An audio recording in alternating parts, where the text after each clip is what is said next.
ड्रामे की आने वाले एक साथ में अब आप लोग देखेंगे कि अनाया को एक और मौका मिल चुका है बारी और प्रेशर को दूर करने का।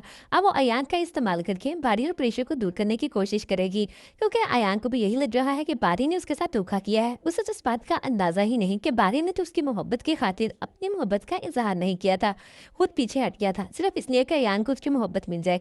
लेकिन इसके बावजूद भी अब अयान अनाया के साथ मिलकर प्रेशर को नुकसान पहुंचाने की कोशिश करेंगे, लेकिन फिर ये अनाया सबके सामने एक्सपोज हो जाएगी, खासकर इस अपने ही भाई के सामने, राहिल के सामने। जो राहिल बात बात पर मिनाल को ताने देता है, इतना कमजोर इंसान था तो फिर उसने मिनाल से शादी ही क्यों की।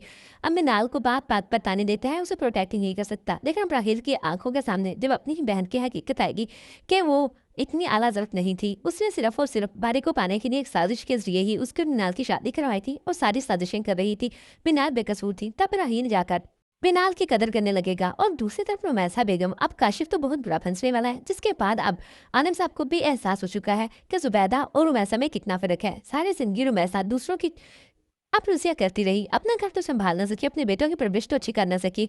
अब तो आले साहब ये मानने को तैयार हो चुके हैं और मजबूर हो चुके हैं कि जुबैदा खुद कितनी अच्छी है और उसने अपनी बेटियों की तबीयत कितनी अच्छी की है। लेकिन दूसरी तरफ रमशा है कि जिसने अलीज़ा की जिंदगी में इतने तूफान बरपा कर रखे हैं। हम जब इस रमशा की हकीकत खुलेगी जुहेब के सामने और अलीज़ा के सामने कि उनके बच्चे की मौत की वजह कोई और नहीं यही रमशा थी, तो कभी भी इस रमशा को माफ नहीं करेंगे। व्यूअर्स, अहमद ड्रामा आप लोगों को कैसा लगता है? कौन कौन अब इस ड्रामे से बोर हो रहा है? अपनी राय कमेंट में लाजमी दिया करें। हमारी वीडियो अच्छी लगी हो तो वीडियो को लाइक करके दोस्तों के साथ जरूर शेयर करें।